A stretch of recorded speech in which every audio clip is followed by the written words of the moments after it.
it's such an amazing film. You somehow bring the passion and the vitality that we see about like a day in the life of a big city to this big, geographically spread out, flat suburban area. What was your pitch? What was your concept? Thank you for watching the film and thank you for your kind words. It's really nice to have people from Western Sydney and outside of Western Sydney watch this film, of course. This film started as an initiative really to find like 8 emerging voices from Western Sydney. So we didn't go in wanting to make a film. We just went in to be a part of this sort of initiative.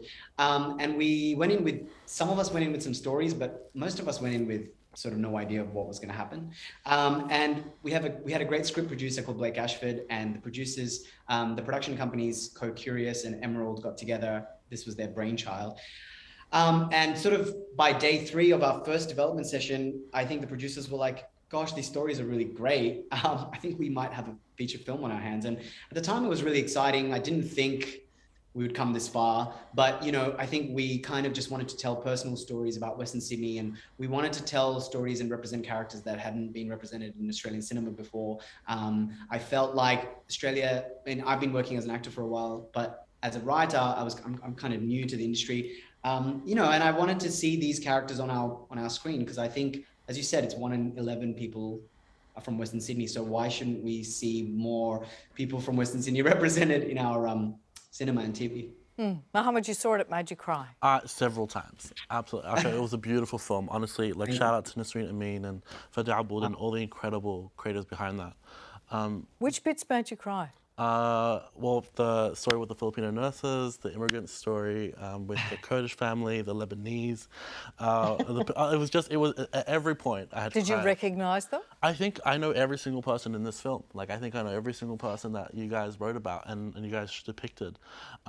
So the overworked nurses. The overworked nurses. I mean, I've been in the healthcare system for I don't know how long now, too long. But during COVID, watching all the kind of burnt out nurses and other healthcare workers, and we've been doing double shifts and overnights and like just breaking our bodies down, trying to protect New South Wales and protect our country, and seeing that with our nurses as well. And just there's that moment where she cries when she kind of passes on the child to the family. I'm just like, And there was a lovely little moment, Arka, in it where. At the beginning of the film, there's a little Lebanese girl, and she's just speaking in Arabic the whole time. She clearly understands a little bit of English.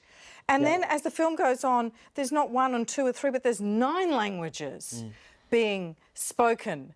And, you've got Aboriginal directors. Like, the logistics involved in this. Yeah.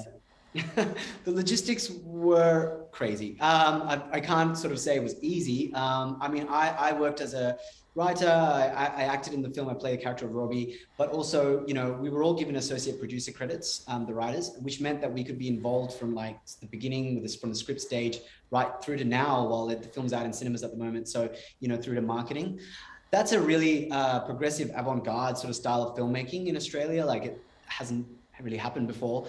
It just means that it's not top down, and the hierarchy sort of changes in filmmaking, and it allows the directors to be close to the writers and use them as resources for these specific chapters, the nuances, the complexities of the characters, the costumes, everything. We were able to make like pitch documents, vision packages to give to the directors and the production team, but we had 1 editor, 1 cinematographer, and 1 production designer. So that really helped to bring together the cohesiveness of the film and keep it sort of unified. If you watch it, you can kind of see that it's the same color palette, the same kind of style.